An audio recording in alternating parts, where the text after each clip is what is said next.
Hello, and welcome all to the Spooky Horror Show podcast. I'm your host, Sean. I'm joined again by Anthony. Hello. And today, we're going to be talking about 2023's Doctor Jekyll. However, today's episode isn't going to be like the others.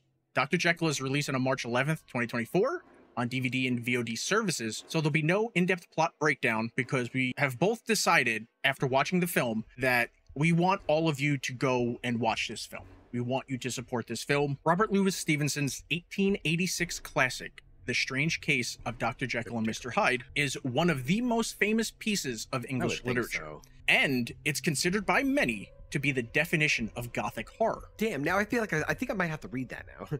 Since 1887, the story of Dr. Jekyll and Mr. Hyde has been adapted into comics, television shows, radio broadcasts, stage plays, films, and even video games. Yeah.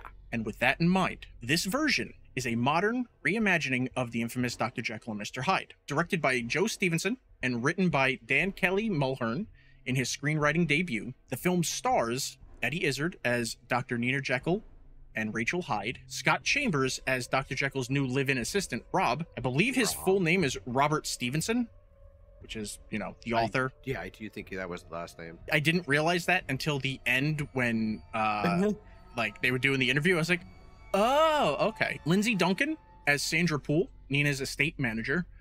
Robin Cara as Rob's druggy ex-girlfriend and mother of his child.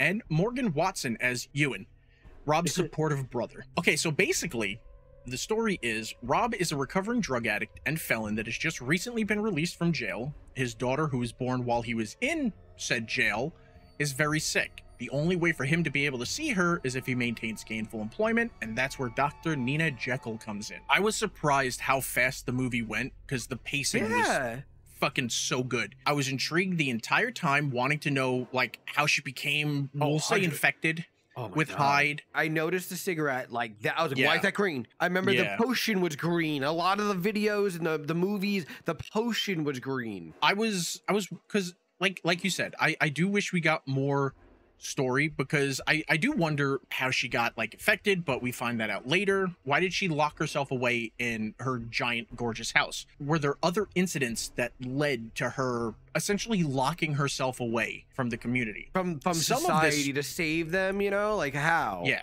I bet she was on a murdering spree in the cities. Maybe, but some of the stuff is explained while a whole lot of it wasn't.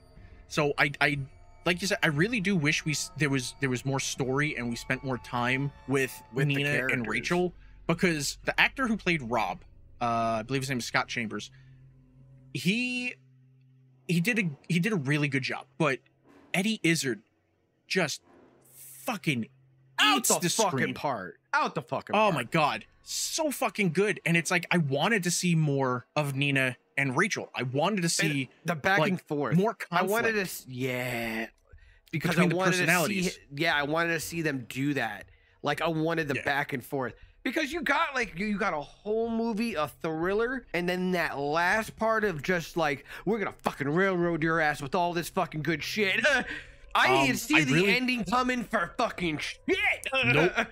Nope. I wanted to see more of Rachel Hyde, like pulling levers behind the scenes, like setting up like stuff and shit like that. I wanted to see more of Rachel getting to cut loose. I understand the need to explore Rob's backstory, but like for me, like it's called Dr. Jekyll and we don't really get a lot of her. Rob's story is super simple. As I explained before, he's an ex-con, ex-junkie. Yeah, that's it. Yep. He's recently released from prison. He has a sick kid that he wants to see, but he has to prove he's responsible before he's able to do that. I think all we really learn about the backstory of Nina, besides like when she's talking to Rob about how everything happened, everything else, I believe, comes from the synopsis. Because I don't think they ever spoke about any of this. But in the synopsis for the film, it says Dr. Nina Jekyll made herself a fortune in the pharmaceutical industry, rubbing shoulders with the elite and becoming a household name. But her success came at a cost, and after a scandal forces her out of the spotlight, she now lives in seclusion with her demons. What was the scandal? Where was that in the film? Yeah. Like, I don't know anything that happened before. It just said it happened, but we didn't know what happened. It's like, I think was that house was her... is her family house, right? That was like that's what her uncle like lived there dad, beforehand. Yeah, dad or uncle, whatever it was. That yeah, she was living with her uncle to keep them in there because the land is huge. Like you have to walk, you have to like drive to the house. So it's like if the house has always been in her family, like what did she do? I think there was like I think she spoke a little bit about having been a doctor and like not missing the charts when like she was reading the medical records for Rob's kid. What did she name him? What did he name her? I think he named her Arya. Yeah, but he said we named her after, and Arya I thought Grande. he was going to say Game of Thrones. Arya Stark. Oh yeah, but he goes, no, we named her after Ariana Grande. Then why didn't you name her Ariana? You named her Ari or Arya. Like you know they don't make the best decisions. I would have liked to see more, even if it's like flashbacks of not Nina. Nina's the good one. Rachel doing like terrible shit. Even if it's like in her own office, and the Hyde personality is taking over and purposely causes an accident inside of a lab that like causes the death of someone, and it's like, look, you can't be here, and they push her out. Yeah. If there was stuff like that, I feel like that would have been better, because you would have gotten more info on the person that's just chewing up everything they're fucking being given. As I said, performances across the board, in my opinion, fucking amazing.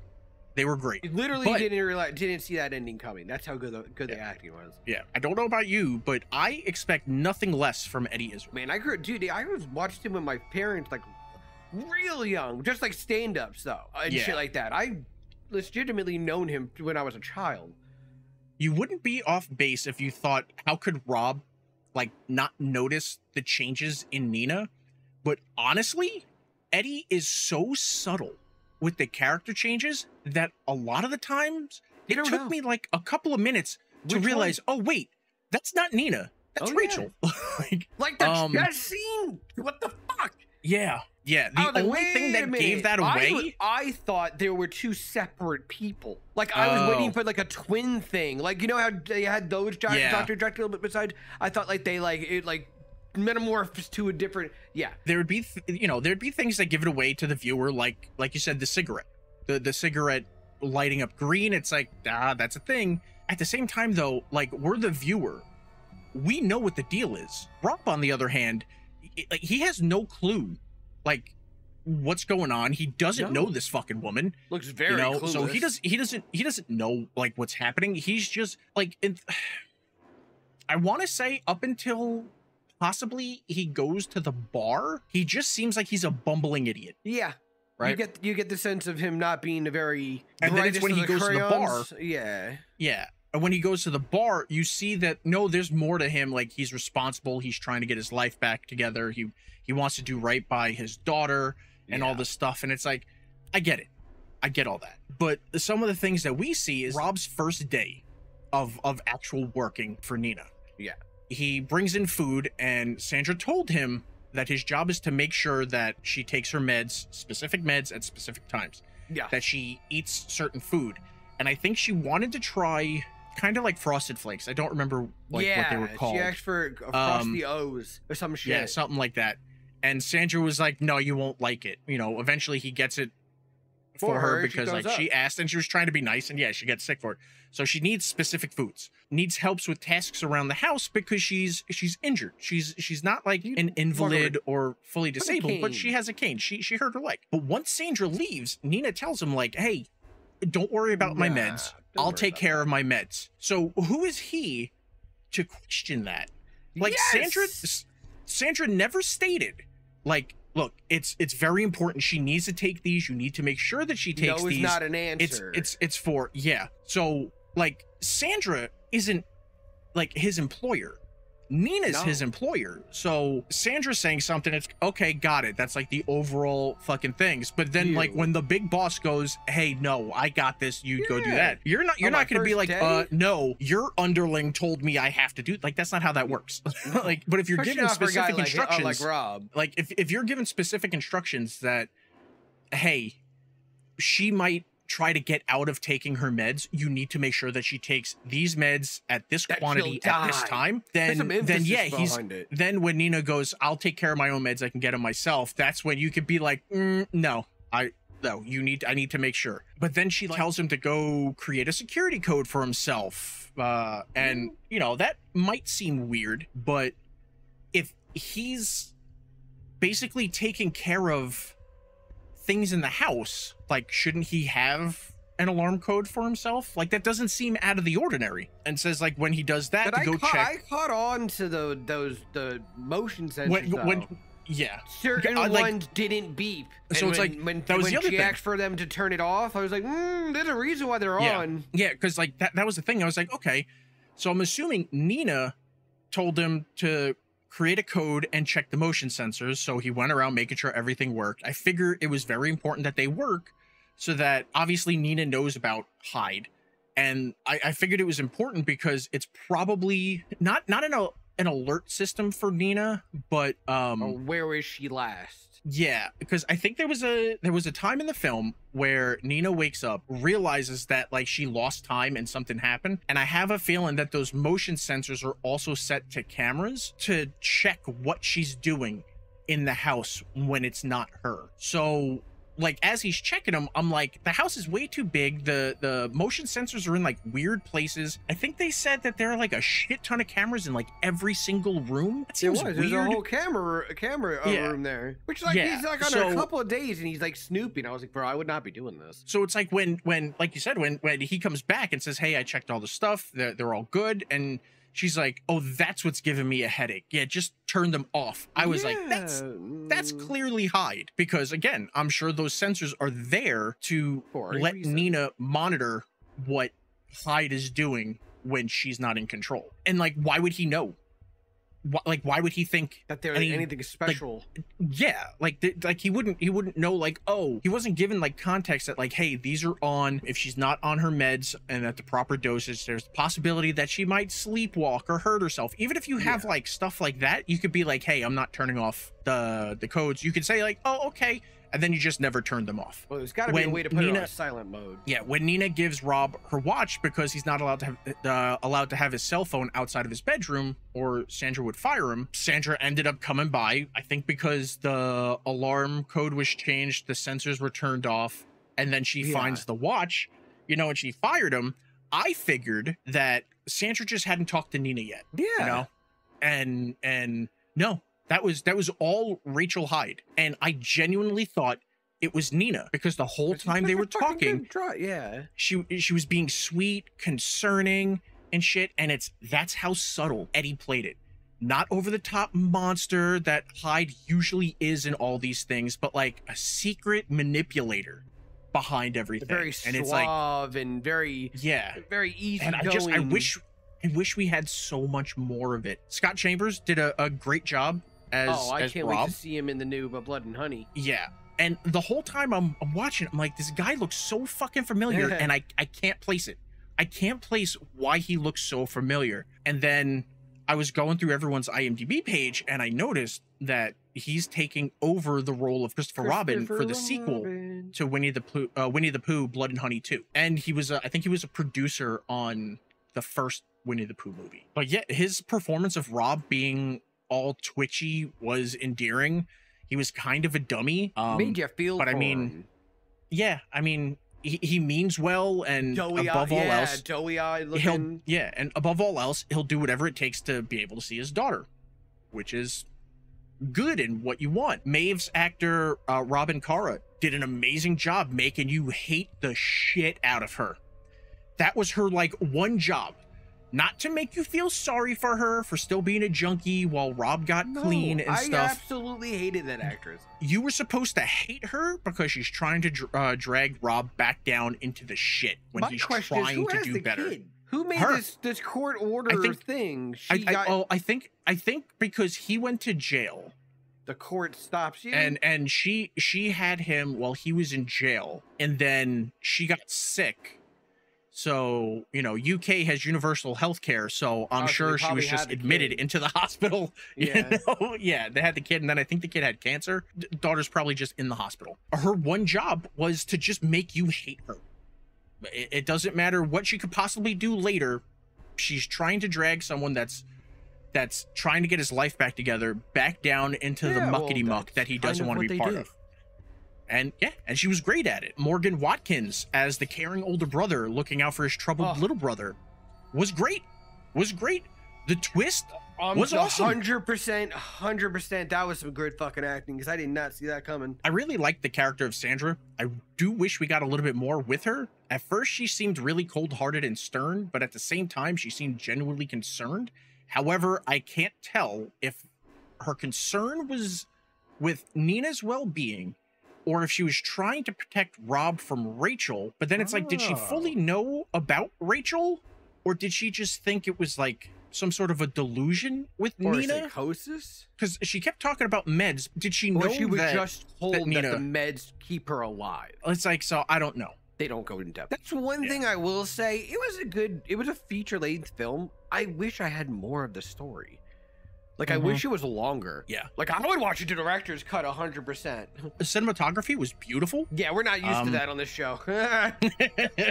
It's like, we'll get some where, like, cinematography is, like, pretty good. Yeah, pretty good. But this was shot amazing. I wish we got more of the split diopter shots, because specifically for, like, a Jekyll and Hyde story, it fits great, like, narrative-wise. Like, that split focus, split personality, split or, like, differing agendas.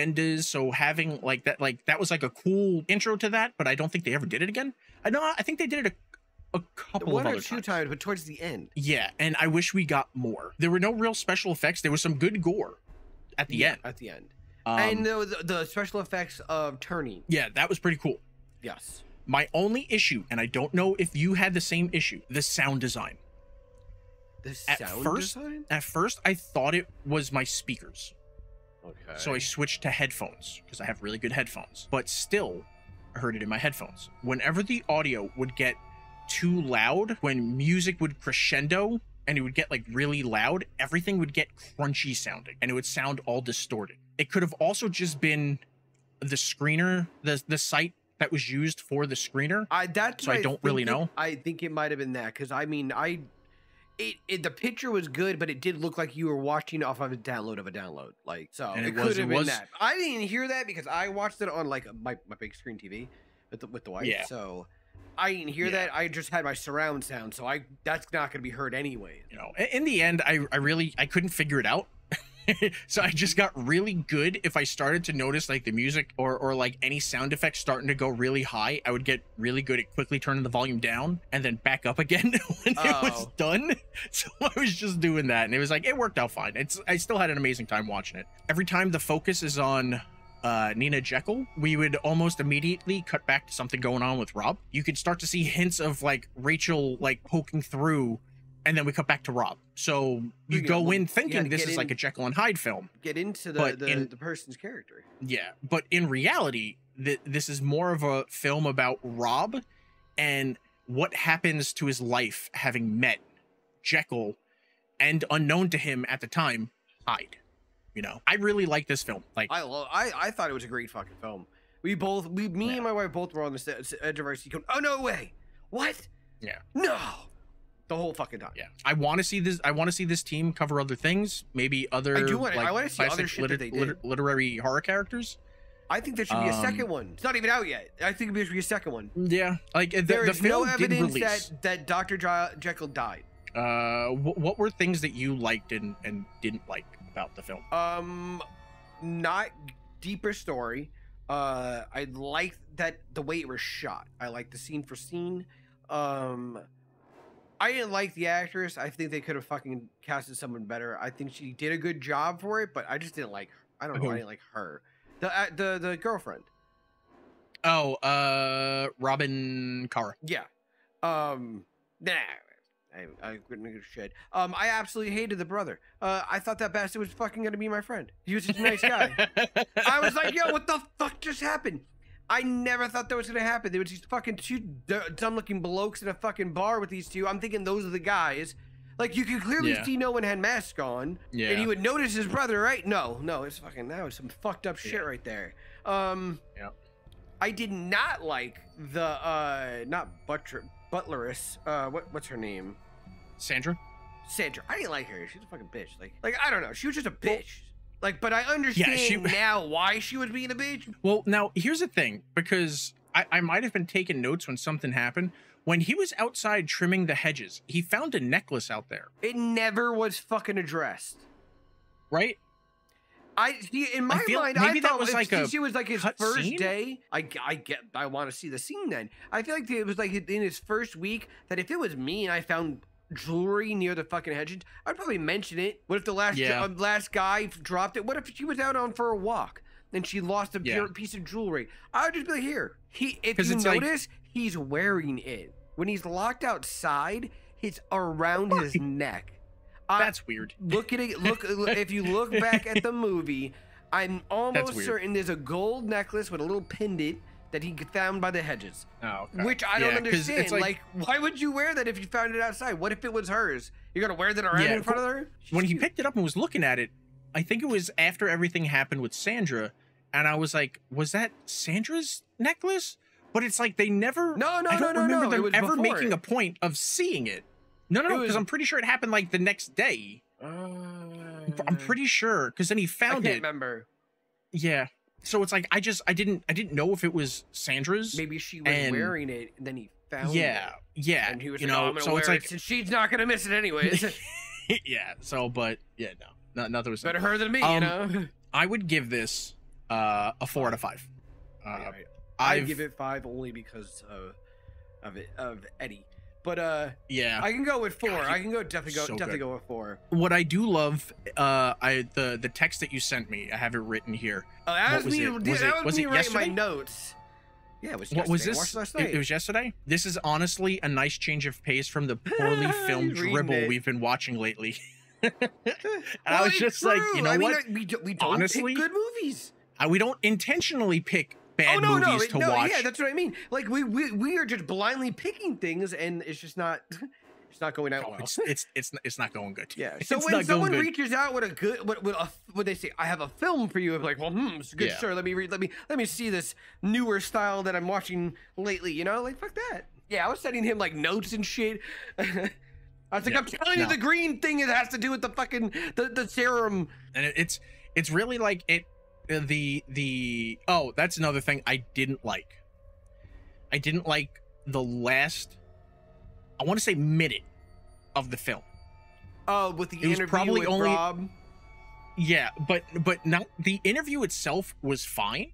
Okay. It was the last, like, probably like 30 to 60 seconds where he's just like maniacally laughing. Oh yeah, you told me that.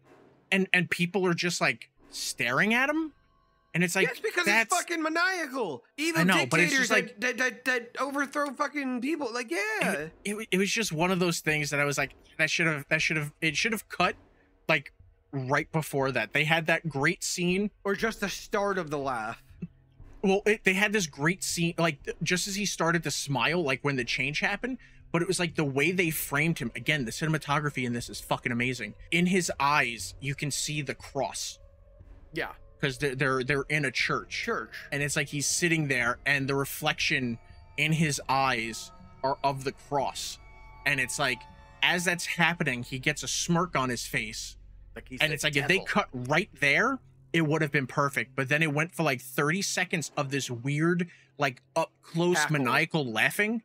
And I was like, I don't know what this is. And then the person talking to him was looking at him like, I don't know what you're doing. And it was just, it was so weird. It was so fucking weird. It was so weird. But no, that last section does not take away from the fact that this is absolutely a 4 out of 5 film. Like this is a great film. I would highly recommend people watch this. I want, like I said, I want to see more from the team. I want to see more stuff with Eddie Izzard in it. Like, yeah, I would love to see him in more films. We kept a lot of stuff vague. Oh, there's a whole lot more of this movie than that.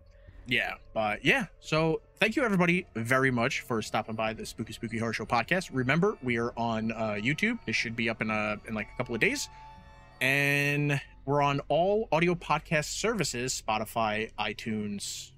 I don't know what's going on with Google Music. I don't know. I think we're on Amazon now. But yeah. Go check us out there, and we will see all of you next time. Bye.